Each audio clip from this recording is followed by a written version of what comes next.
Dr. H. Wainhouse is the Distinguished Research Professor of Theology, Law, Culture, and Archaeology at Faith International University and Seminary in Tacoma, Washington.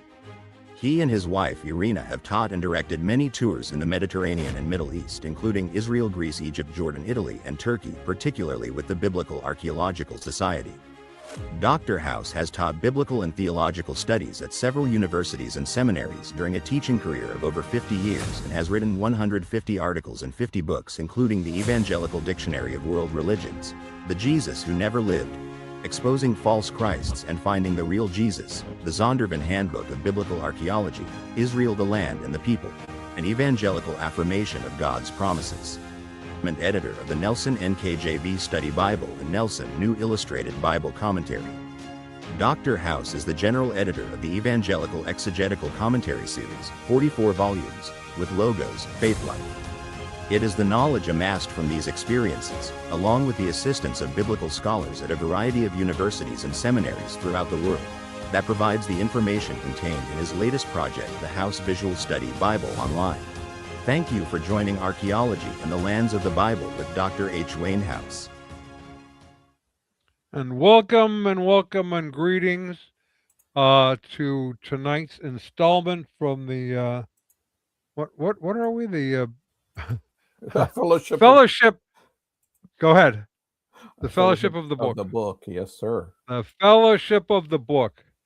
And we have Gandalf himself sitting off in the corner here. And he will be taking over next week. Dr. Williams will be taking over for 7 weeks. We're going to go through J. Gresham Mason's book, Christianity and Liberalism.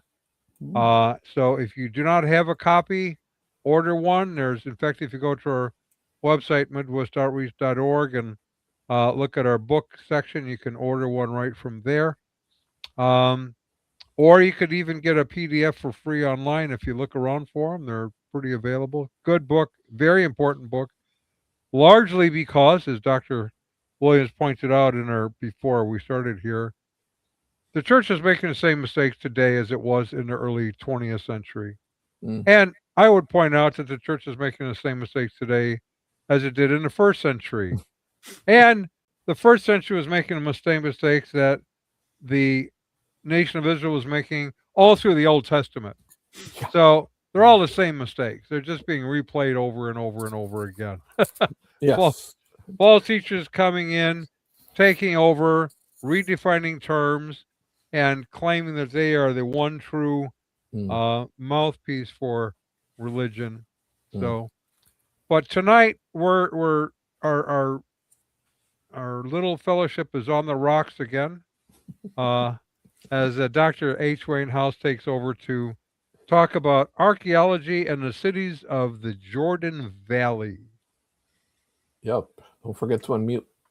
That's what we're doing. So, Dr. House, would you like to say anything, or should we just launch right in? Well, are you letting me take it over now? Is that what we're doing? Or yeah, well, for a moment, as long as you behave. Well, I just want to be sure what I'm supposed to do, Yeah. Yeah, I thought I would take it over. If you have some PowerPoint that you have from me, we're going to look at, there's so much more I'd like to talk about, but there's just not time. I said the Jordan Valley. That's basically dealing with the issue of the Jordan River, and it's to the west of that, over against some other sites that we've been looking at over in Jordan. So I thought we'd just deal with, Jericho, and that's very familiar to us. I'm not going to go back and talk about Joshua and Jericho. We're going to talk about the site in the time of Jesus, really. We have some interesting things we can look at. I don't think I'll have time. I put just a little bit, sort of just an introductory thing to Qumran, but it may be time will run out, and we won't do that, and we'll look at that another time. So let me just, if you can get the PowerPoint going. I can. We don't have to sing Joshua fit the Battle of Jericho or anything like that. What? Joshua fought the Battle of Jericho. We don't have to sing that song. That? I know the song. I know the song. Yeah, there you go. There. As a final Goodbye. Hey, that's the thing. Wherever you go, there you are. There you That's are. Jericho was important in Israel's history. This is the Mhm. first place they really came to in the land, and took that city over. So some interesting things about Jericho. Yep. Yes. So I can. Oh, there, good. We have slides. That's There. We're gonna just slide right in there. Absolutely. We're good at I tried to sliding. pick out some places. That you can talk about a lot of these sites for a long time, but I'm not going to do that. What we're going to do is introduce you to the puzzle, so to speak, the archaeological puzzle, the ancient roads in the city of Jericho. Now, if you've ever gone from Jerusalem to Jericho, it's a drop all the way to the area of the Dead Sea, and Jericho is a low area. So let's go ahead and move into the first slide where we can look at this. I like to put the maps where you can sort of see perspective.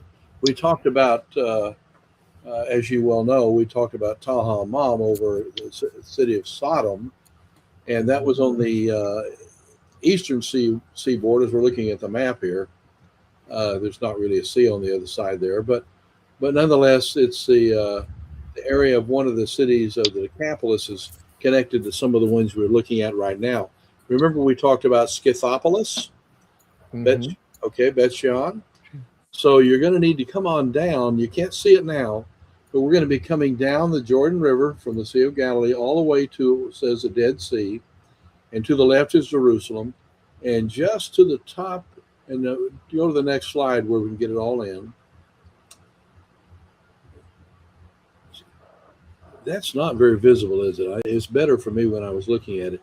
But anyway, you can see just above the tip of the Salt Sea, the Dead Sea. There's a little bitty thing that says Jericho, so it's just barely on the other side. And I know when I've done Right here. digging at Tahal Mam over in Jordan, you can actually look directly over and you see Jericho. It's sort of about the same area. So that's where we're at. Jericho is right there. So Right there. now show Jerusalem is to the left a little bit and down, and you'll see the city of Jerusalem. It's not that far Right from yes, right there. And it's you Bethlehem right below that, and you go on down, you have other cities that we know about where Abraham lived and so forth. But that's Jericho's in the right above the area of Jerusalem. By the way, Jericho in modern times has been interesting because even though the Palestinian Authority wanted to exercise power over these places, Jericho became an important place for the Jews. The reason why is because they had a big hotel there and they had a gambling area. It's just like being in Vegas. Oh. So living there kind of is a gamble anyway. So.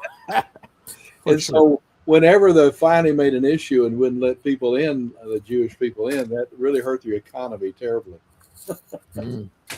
Yeah. I have stayed in Jericho, actually, in that hotel. It's interesting. I didn't stay when they were gambling. Okay. Now another view. See, there it is, just a little bit to the northwest, and Jerusalem down to the southwest. So you can sort of get an idea where the city is now. Okay. Yeah. So what happens is that the Jews, I should say it another way. The people of the Exodus, as they moved up, they came up the edge there, and they came up and went across to Jericho. They actually didn't go through the land of Israel as we think about it. And so they actually ended up going across there at the river that takes them into Jericho. Right. Continue on. Okay, so they came. So this is the river coming down here. That's Jericho. Yes, that's Jericho, and you can come south. You're going south in the Jordan River. Of course, that's the Sea of Galilee up above you there. Right.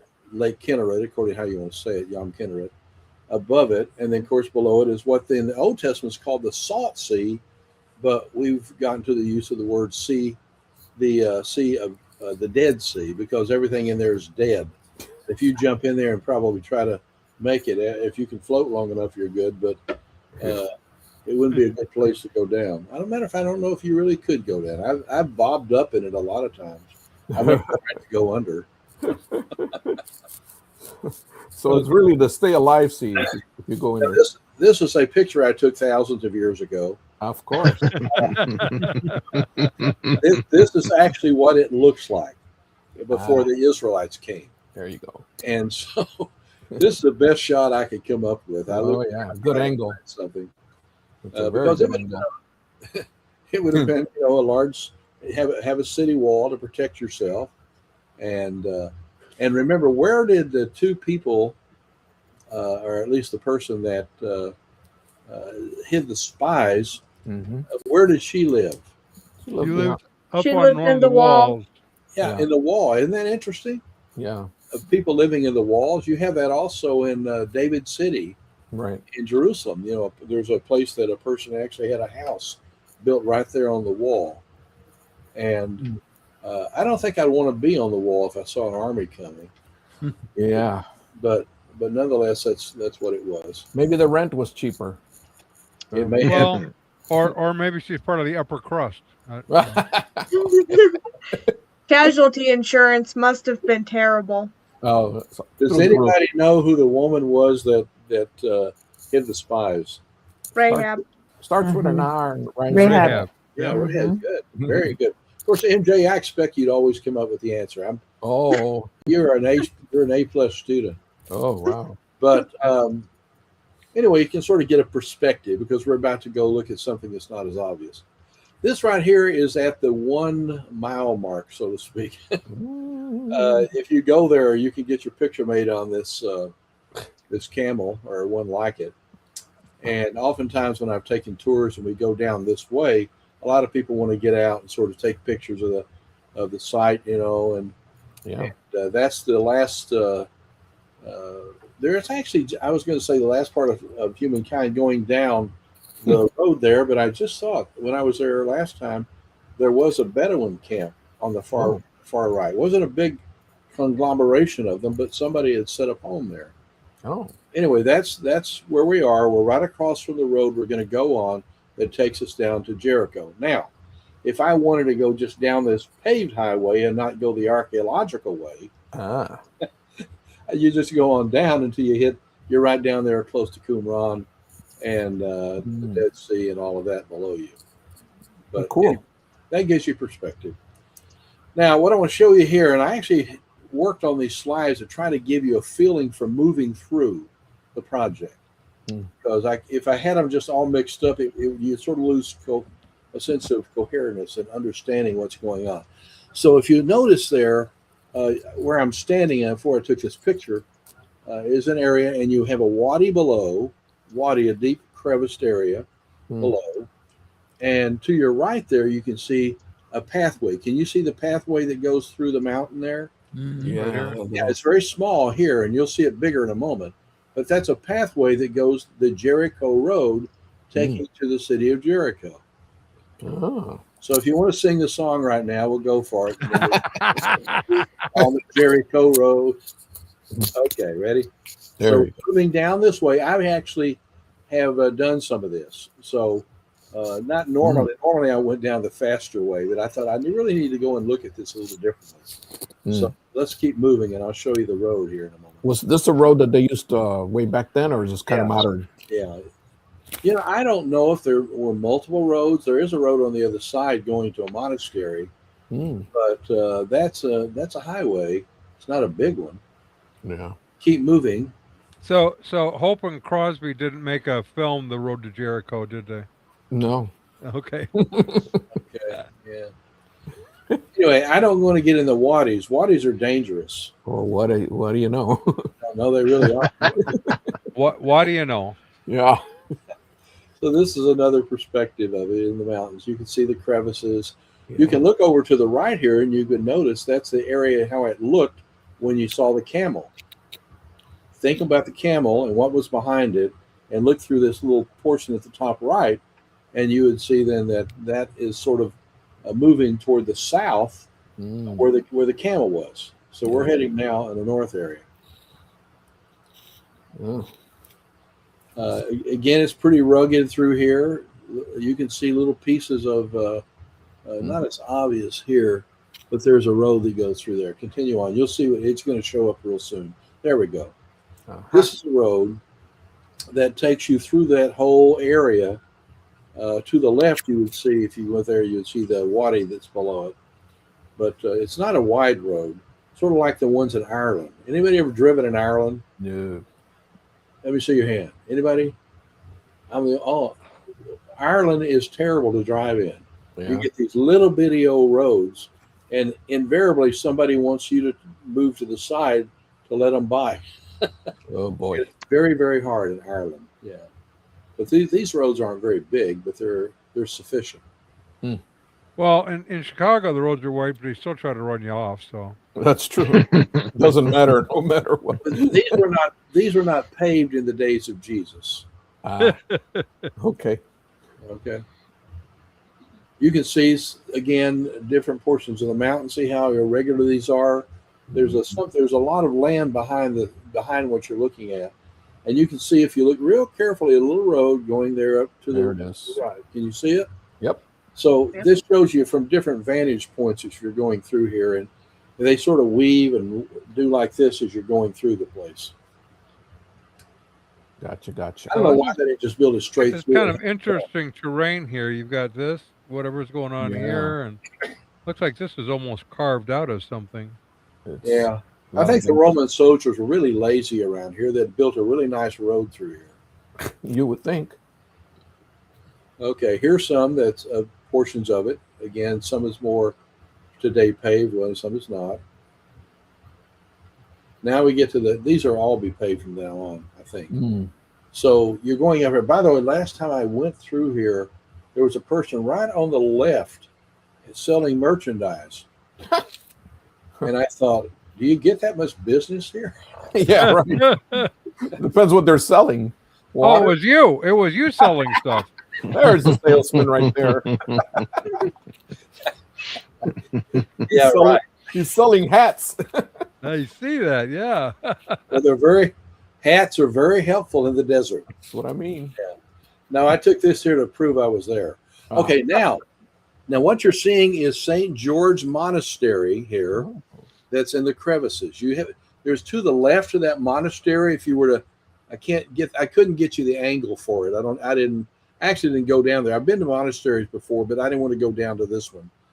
But there's actually to the left there. You can almost see if you bring that thing down a little bit, that arrow. It's the arrow down a little bit. Right about there. There's a cave there, and then you have the monastery.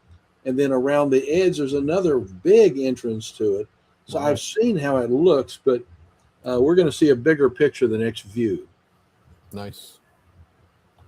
Ooh. Okay, this gives you a little bit more perspective. You can see the cave entrance a little bit to the left. Mm-hmm. And you can see. Now, notice if you move that arrow down a little bit more, go down, down, down, down. Down. There's a road right around there, comes in there, that crosses. Okay. So that's a road actually, and you can get into the monastery that way. These monasteries are fascinating. Oh, by the way, did you hear recently that a lot of Egyptian, sort of like a Hamas kind of group, but not exactly that, but they were like a soldier group. But Egypt took away St. Catherine's Monastery from the Greeks.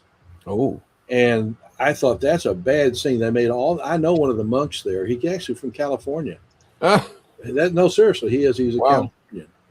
And he's been over there for several years. Okay. And they have precious manuscripts inside St. Catherine's Monastery. Anybody know the major Greek manuscript that was found in St. Catherine's Monastery? No. Oh, you know that for sure. You're in the Sinai. Oh, Leviticus. yes, that one. This place, St. Catherine's in Egypt. The Sinaiticus, yes. Now, this right here is, I don't know anything much about it, so I'm not going to talk about what I don't know about. I know the name of it. You can look down in there when you're on the road and sort of get a perspective. Monasteries are very similar, except usually monasteries I've been at have been on sort of regular ground instead of you have to go down almost to a wadi to get into it. Yeah. But Jericho is unique in that regard. You have this one that's in the wadi there as you come up the Jericho Road to your left, but you also have another monastery near the actual site of the city of Jericho that's high on the hill. So that it's sort of different angles, and we'll look at that in a moment. This is Jericho from a distance. I'm trying to give you perspective again. You're coming down the highway, you can look out and you can see Jericho in the distance. Next. It gets closer as we move through. Closer. I'm giving you perspective. Now, what you've got here is something that is, as you're coming down the road there, this is closer to you than actually the site of what we think of as the city of Jericho. Because who built a castle? Actually, castle's not the right word. Who built a palace in Jericho? Wasn't it Herod? Herod the Great. He was building palaces all over the country. He sure was. And why did he like building palaces? He liked to talk about himself a lot. Bored, nothing better to do. Huh? Bored and nothing better to do. We're just gonna build a palace. Actually, he was a builder. That was one thing. Herod built palaces various places because whenever he would travel, for example, he wanted to be close to a place that had soldiers and a big wall. Yeah. Yeah. And the reason why is because people didn't like him. He was a little paranoid, wasn't he? He was always afraid of being assassinated. A little paranoid, wasn't he? Yeah, he was. And for example, when the three wise men, or however many there were, came to him and talked about this Messiah that's born in Bethlehem, he's afraid of the baby. Yeah. Not the baby at that time, but growing up, and actually he thinks he's going to live a lot longer and rule a lot longer. And the idea of someone who was maybe going to be able to take over, he just couldn't take it. But this is the beginning. They uncovered a lot of the palace there. We're going to look back in a moment to the left on these slides, and you'll also see he built, and I say this because it's almost incredulity, because Herod killed about everybody. Yeah. It's so amazing how he wiped out people in his family, but he didn't wipe out his mother.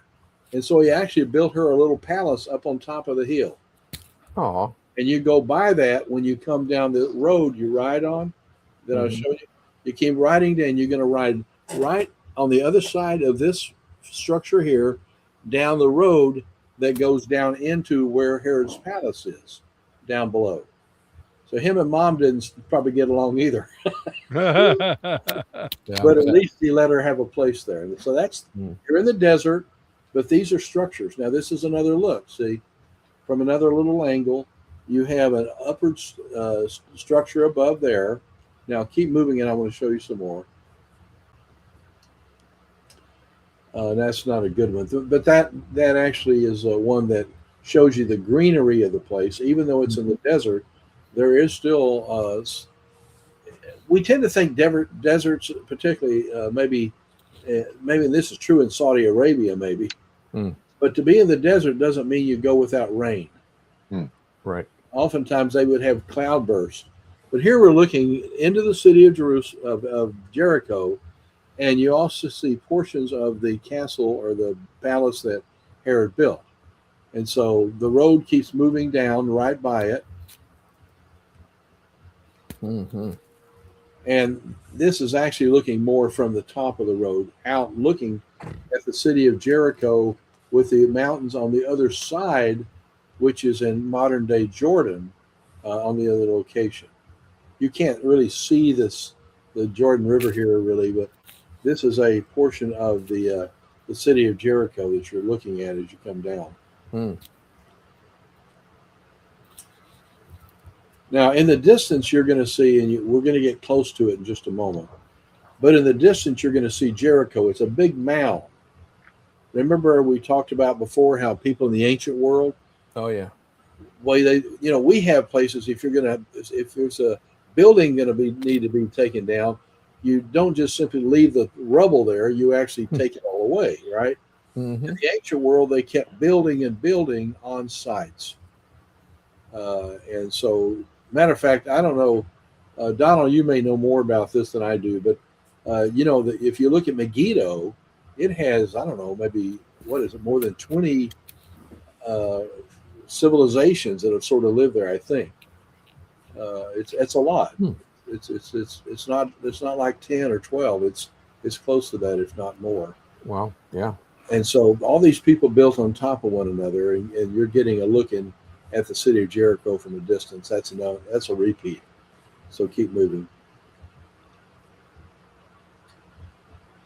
Now, you can see, even though you have an ancient city like this, there are some modern events or modern things occurring. You see this a lot in Israel among places that are desolate, in which they have to keep in contact with other people, Sure. And so here you have something that goes. Now these aren't for the what do you call those things? It's not gondola. What's the things? Oh, the lifts. The Some lifts kind of, that you some have, kind of like lifts. Masada. Trying Yeah. to think of the word, but that's not what these are. Actually wires for communication. So they are in the modern era in one sense, and they're not in the other sense. I'm not suggesting these wires were there in the days of Jesus. You sure? Be sure you understand that that's not what I'm saying. Yes. But you can see the palace. You can see the palace up there above the mountain now. It's a better view. So we can kind of see the outline of the walls around it. Yeah, it's a real palace, just like you'd see in most of them. And the thing is, if you were on the other side, there's actually a road that goes up there. Just a paved road that gets you to there. Now, I'm not saying it was paved in the days of Herod and his mother. This is a portion of the castle that's been uncovered so far. There was a fairly good size. I keep saying castle, but palace. Castle's more medieval, but this is being recovered, and it's more and more and more. When I first started going here, it was just a piece of ground, just straight over, and now they've dug into it, and they're gradually uncovering it. This picture right here, though, I took probably 10, 15 years ago.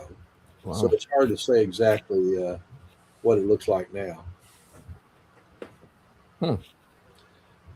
Another view in, and it's part of that construction or the uncovering of the land that's going on there that you see. Wow. Up close, a little bit closer, you see. These are only fragments of it. If you were there, there's a lot more around, but this is sort of, they're digging down. This looks to be like a staircase. It looks like. It sure does. Yeah. I'll tell you something interesting before we move on. This is a much bigger view of it. Wow. It's interesting. Herod knew that nobody liked him. I don't think anybody liked him. Gee, I wonder why. But I'm serious. But he was also he had paranoia. Yeah. That's why he built the Herodium as he did. He wanted a place he could escape to and have his soldiers up there and protect him. Yeah. So he built several places throughout Israel for areas of protection. And Donald, I'm not sure about this. I'm referring to you, and just in case you know, I'm not sure if Herod built where across the Jordan and the sea, the Salt Sea, there's where Antipas lived. That's where John was. Was that built by Herod the Great, or was that built later by maybe Antipas? I don't know. I just don't remember. But Herod made a thing that he actually had, thinking about he was getting closer to death. He made a ruling that when he died, and of course he was actually at the place in Jericho, and they removed him from and had caravan's not the right word, but it wasn't a parade either. That's not the right word. A But procession? Huh? A procession? A procession might be good. Okay. Yeah, leaving from there, covered by soldiers and others, and going up to Jerusalem on down and over, and finally to the Herodium. Mm. And he wanted to be sure that people honored his death, Okay. so that he actually had 100 of the prominent Jewish citizens chosen to be put to death at the time of his death, Wow. where people at least would be crying somewhere. For those people. They wouldn't be crying for him, but nonetheless, he did that. He was crazy. Yeah. But when he did that, it was rescinded by those who took over from Herod. So actually, that never occurred. Oof. Yeah. Now, This is an entrance into the site we call Jericho. Now, obviously, you can say the whole area is Jericho, but now we're talking about the location of the mound that did have these beautiful walls around that I gave you a picture of. Right. That actually the people from Israel finally were able to break into after the walls fell down. So the original Jericho. Yeah. But look at this with me just a moment. Nice. This is a really nice area outside the entrance. If you were to actually just turn your sight just a little bit to the northeast there and look, if you could do this standing here, you'd see the entrance that they take your money and give you your ticket to get in. So Elisha didn't found this fountain, did he? Probably not. You can see the hills in the back there, right? Oh yeah. Okay. So this is a pretty area they put in. Actually, I think you buy your tickets across the way behind you where the store is, and you give your ticket here. So you go through a little gate, but it's a nice entrance. They have a lot of peacocks over there for some reason. Anybody seen peacocks at Jericho? Yeah, we got these little peacocks over there. They're really pretty. We're turning a right lane and going into the site. All right. Oh, there it is. This is Is this picture you take it to? Since I was going to take you actually into the so-called site of Jericho, I thought I would show you a picture that I found of the former times when it was. This would have been after. This wouldn't be the times of Joshua, but people they inhabited in Jericho in that area, even years later. So this is a painting that I did on the slide. Gotcha. Not really. I'm lying about it. Okay. He's telling a tall tale there, I think. Yeah. Ooh. Okay, here we go. Now we're to the place. I won't tell you who, but I know somebody who actually took a brick from the wall of Jericho back home with him.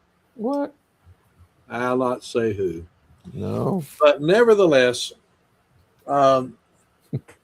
this is the mound, and it looks different. I mean, it just looks like a big mound, but actually there's all sorts of structure under this over time. And so we'll see some of the structure. Now, you've had some important people. You've had a man by the name of John Garstang who worked in there many years ago. You had a lady, something or other. Trying to think of her name. I know it. I just can't think of it right now. But Madam something from England, in which she said Garstang's thinking was wrong. And now the third archaeologist that's working over there is Bryant Wood. And Bryant Wood thinks that Garstang was right. So we're going up and down on this. It's the city was clearly in the time that Joshua would have come into the land. Anybody have an idea about the time that the Exodus occurred? It was about I think it was someone said like the 11th century BC, somewhere around there, 12. I guess. Well, some think maybe around 1450. 1440, 1450. Yeah. There. 1450. Now you have different theories on the Exodus and when it occurred. Okay. Right. Some would say it's in the 1200s. Some say it would be in the 14th. Remember, we're going backwards, right? Mm-hmm. We're going backwards to year 1. We're not going forward. Right. And so I think it's around 1440, 45, someplace in there. Some would say 1250, some say 1295. Mm-hmm. But they spent a number of years. How many years in the desert? 40. 40. About 40 years. The number 40 sort of fits, doesn't it? 40, yeah. Mhm. So 40 years. And so the people who came into the land were not the people, except for children, were not the people who left Exodus from Egypt. Mm. Okay? So looking at this, these are some houses there that you can look at and so forth at the site. People live all the way around this area. It's not this their home, you know. Mm-hmm. And just that you have archaeological stuff in your midst. But that's the mound that actually would have been gone around. But it didn't look like that in days of Joshua. Okay, so it's been built up since those days, right? Yeah, pretty Yeah. much. Yeah, modernized a little bit. Yeah. Another view is just you're closer to it, so you can have a different angle. Again, it's a mound. It's not like you see. Matter of fact, Tahamam over in Jordan is better in a sense of construction of the mound than this. This has decayed over a period of time, obviously from the time. What did Joshua and his men do after they took over the city? They sacked it, right? Mm-hmm. Yeah, they probably burned it. Yeah. And of course, they all the inhabitants were taken, and everything was dedicated to the Lord. And so somebody got in trouble because they wrote something on the side back home. All the loot, or some of the loot. Yeah, that was a tragedy for those people because they for so little they got so much. Mm-hmm. Yeah. I'm saying those in the opposite way because they lost their lives because of it. Sure did. But anyway, this would be the mound that they went around. Let's move in closer. Closer. Now, if you'll see those little bitty, looks like construction up there on the top right, that's for, sitting out of the sun. But it also lets you look across the land quite easily. And you can't see it here, but that place that you have that really pretty area with a little pool there and so forth. And I said, you actually go in and you climb up, and finally you find yourself at the level of those little bitty buildings that are there. They're little, like what would you call those? Not porches, but I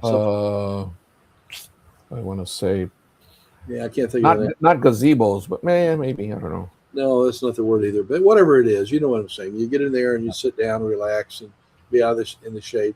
Anyway, the entrance and the stairways that goes up as you're going there goes to that level that you're looking at right there. Mm. I'm just trying to give you a feel for being there as much as I can. Okay. Wow. Now, this is a picture. I was in a balloon flying above this, and took the picture. You bet you I did. By the way, I've actually done when I was in the down at Eilat in the southern portion of Israel into the sea that's there. We'll just leave that on a moment. I got my story to tell. I've been there many times to Eilat, and oftentimes doing that when we're going to go over and see Petra. But if you go out on the lake there, or the sea actually, at Eilat, you'll be in sometimes a big boat, but around will come these smaller boats to you, and if you pay the money, you could get into that, and they would take you out and give you one of these things you hold on to, and you have this figure, this balloon-like figure above you, and you travel up, and I actually flew around the Red Sea there. What? That I was so courageous, I couldn't believe it because I hate heights. But if I fall in the sea. That's not like concrete is. I don't know. Well, it depends on how you are. But I really didn't take this picture because I wouldn't want to. Where'd that picture go? I'm talking about it. Stay still. Now, Yes, I will. So you can see that there's part of the modern world there, Yeah. and you have these roads that are like you would have had like on a highway, and they're on the left too. But in that little area there is an archaeological find, and that's people live around it. Huh. Commerce goes on. It's into, Apparently. and so that's what we're looking at now. You're actually looking at the southern portion. If you were to, you go on the other side up there. There's a little building we'll show you in a minute, but that is the top of Jericho. Mm-hmm. Are you ready now? Yeah. I have no idea what that is, but I It's think that's a subdivision. Yeah. Yeah. Sure you put Yeah. that in. I don't remember putting that in there. That's a portion of that section we looked at earlier where they're doing the archaeology. So that's not the mound there. Just keep moving. Okay. Sure how they got that in there. Now inside the city is what you're looking at now. They have dug inside this mound, the tail, as we call it, tail, and they begun to uncover things inside the tail. So that's what they're digging here. You're looking not only for buildings and so forth. You're looking for ornaments. You're looking for weapons, anything you can use and get information about the time that you're talking about in the middle of the 15th century BC. So they have lots of these there where you build, and you can see where the people walk around, but they also have dug all the way down here. It's a lot of work to do all of that. Mm-hmm. Continue on. I'll show you another section of it. This is an actual tower that they found. Now the tower used to be taller than this, but this is actually a tower that would have been at Jericho, and they probably had several towers around the city for protection. And this is one. But notice to the right, what do you see that's interesting? Little steps. Stairs. Yeah, the stairs. Yeah, I thought that's interesting. If they uncovered those and what that would deal with, I really don't know. But I've never really. Who would want to walk there? I don't know. Yeah. I don't think it helps you to get across to the other, but you could maybe jump it. I don't know. Oh, But they've dug down that far in this area. wow. It's another view of it. It's pretty deep, yeah. There are some really great archaeological sites that have a lot of things that are much more understandable in looking at them. Mm-hmm. Jericho is not one of them because it was a mud brick. Okay, decayed easier, compressed probably over time. It doesn't provide some of the niceties of some archaeological study. Anybody here doing some work at Shiloh at all? They actually like recruits who want to go up and help out. Shiloh's another thing being worked on right now. And that was where the ark was originally placed, so it left Shiloh eventually and found its way to the temple in the days of Solomon. So there's other things to say about Shiloh, but you can get involved in an archaeological excavation. It's sort of fun. You just need to, give a few weeks of your summer or something, or a spring, and get over there and learn some more about it. But you can see all the mud brick. This is how the city was. We don't think of that. And we think more of big stones and so forth, which became later, but not at this period of time. Yeah. Very different. Just another showing, different angle. They probably found a lot of stuff in here because I've never really checked in the museums for Jericho. But when you have a structure like this, you're always going to have some things preserved. Now, you won't have things that can be decayed and turn into dust like here as much, but you're going to find certain kinds of things made of stone. They wouldn't have had probably anything like iron or steel, but they would have had other things made of things that could be like clay, probably. So pottery? Any kind of pottery? Some kind of pottery, those kinds of things. They also have bricks here that you can get. They're selling them, 15 cents a piece. Okay, that's good. Sure thing. another angle. But the reason I took this one for you to show you 40. is that this is at the very beginning of going up on the mound. You can't see it here, but there are stairs. And what you're looking at now is a building that you can go in and eat. You see a bus there. This is like a tourist center. they have phenomenal. The guy who's in the kitchen there at this place really knows how to cook certain forms of meals. I mean, he just does a good job. I mean, it's a place to eat. I've even gone from Jerusalem to Jericho just to go eat there. But when you go here, you're going to be able to. We're going to show you something in a minute. From here, you turn right. See the camels? Yeah. Can't see any peacocks, but I guarantee they're there. But if you turn right and look, we're going to show you something else in just a moment. There's Sally the camels there. Remember I told you this is called the Monastery of the Temptation of Christ. Wow. They got names for everything. The reason why they use that term is because Jesus was tempted by Satan in the desert.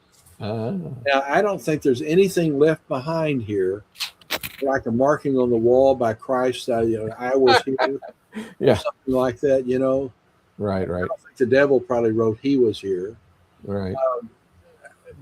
So I'm not sure why you could, but we're talking about going back all the way into the 2nd century. Yeah. People believing this was the place of the temptation.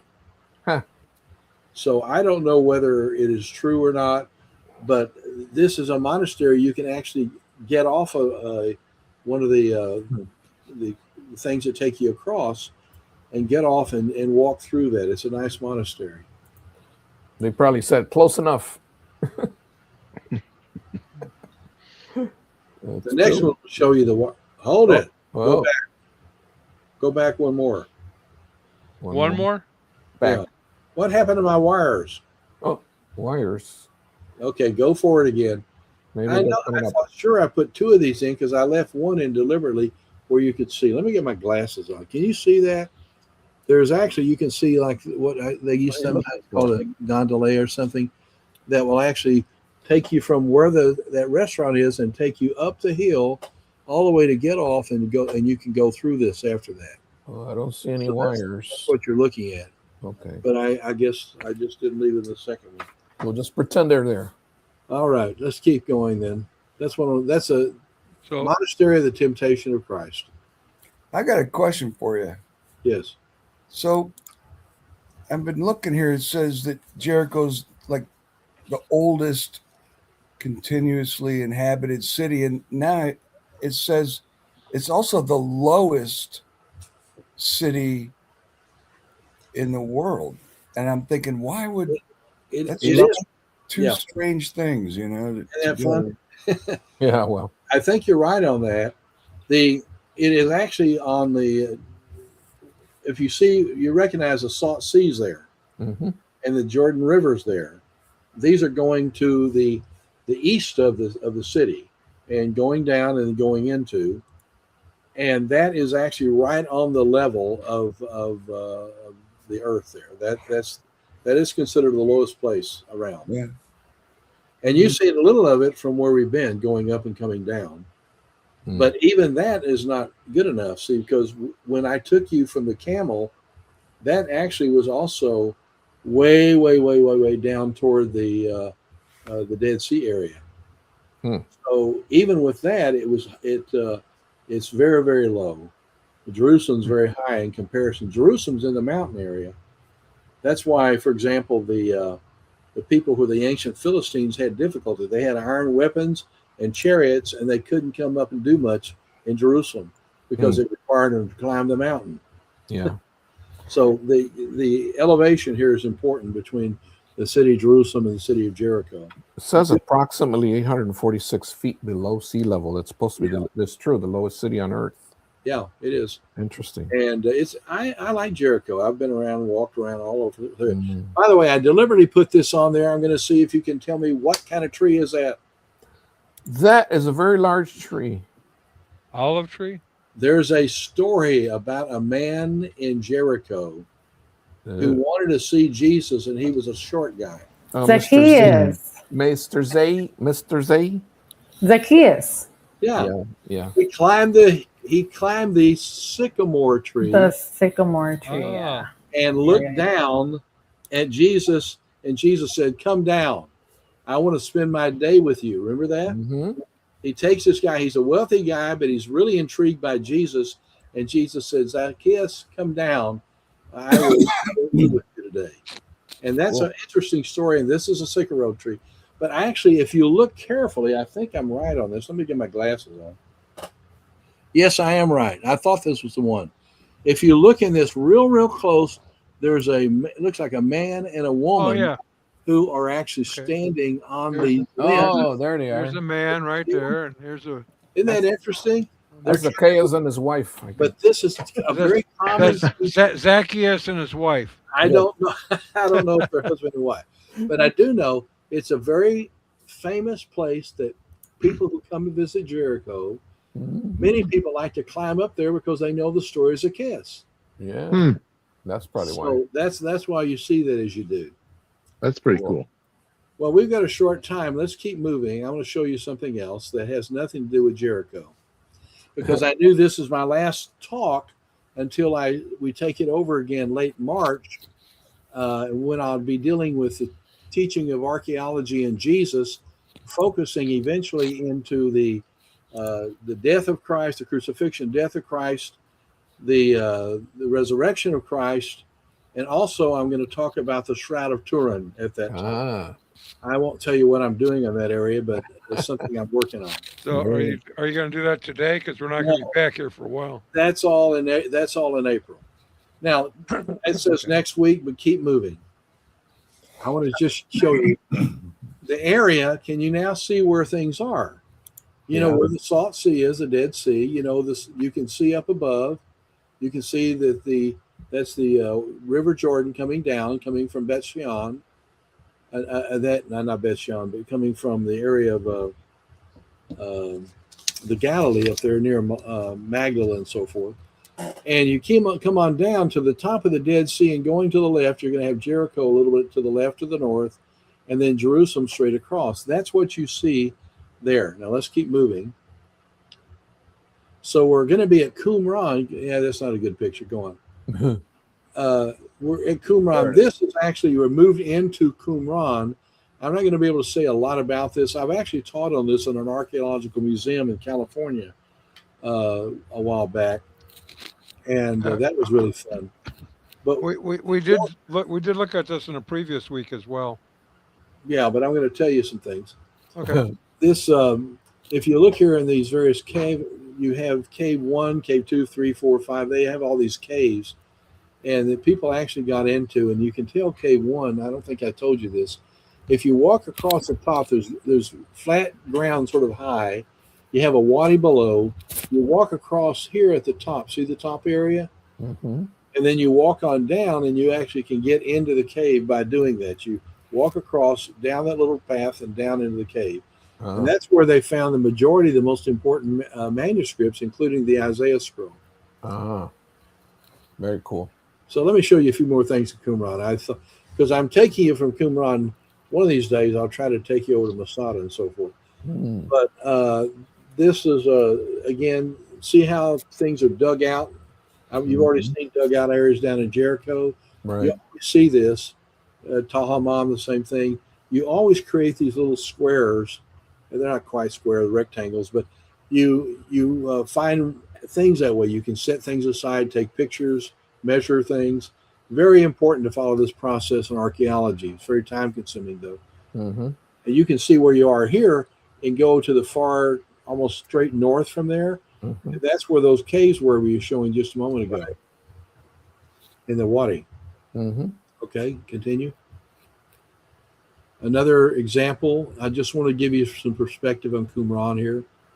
The reason I'm mentioning this because it's by the Dead Sea. It's just south of Jericho. It's just up the road. And this is a very important place that people came before the time of Christ and during the time of Christ. So these different rooms have different functions by the people who were living at Qumran. You can see the plateau though that goes. You can see the plateau that goes all the way out. Can you see that? A few people walking. There's that little thing at the top is not a car or anything. It's a place that has a shade again. Shelter. And if you were standing at that shade and looking out the wadi, you'd see the cave one again where the Dead Sea Scrolls were found. Cool. Now, one other thing about this for your information, if you go farther out from that, that's where Randall Price was digging and seeking to find some of the things that would be at Qumran that hadn't been discovered yet. And he did find a few little things that were interesting. Okay, continue. I'm watching my minutes. I got 5 of them. One other thing to say about Qumran is that there are actually 3 locations for the Essenes. One is at Qumran that we just got through looking at. That's where a lot of these Essenes lived, and they had a very messianic view of Messiah coming, and they largely were just all men. That's pretty well conclusive. And they lived an existence in the desert and just basically copied manuscripts. And fortunately, they did that because we have Hebrew manuscripts go way back because of it. Right. And also, but in the city of Jerusalem, they also had a Essene community. They were not the desert, but they lived in Jerusalem, and they carried on some of the similar kind of Essene practices, which were Hasidic. This says the gate of the Essenes there, one of the gates of the city. Now keep moving. I'll show you more. So that's the Essene community. Even came into Jerusalem. And it also went to Syria. Wow. Go ahead. It went to Syria, and they had an Essene community in Syria. This just gives you a top out looking at the various places in there. You can see where the Temple of Jupiter was in the top right. That's what happened after Hadrian. Right. You had where we have the Church of the Holy Sepulchre today. That's where the temple to, excuse me, I'm getting that mixed up in my head. The Temple of Jupiter dealt with where the Temple Mount was with the temples that was destroyed. But I was going to point to the far left where it says the gate of the Church of the Holy Sepulchre. And that's where the temple to Aphrodite was, the goddess of love. And then you had also in Bethlehem, another religious site built by Hadrian, where the Church of the Nativity is. So I always say it's interesting. Hadrian thought he had done away with the religion of Christianity. He was an emperor and one in right at the turn of the century. He thought he did away with Christianity because he covered over the Church of the Holy Sepulchre. Of course, there wasn't a church there, but there was a site of the resurrection. And then you have the temple there to Jupiter, doing away with the Jewish deity, and then he did this in Bethlehem. But the thing is, X marks the spot.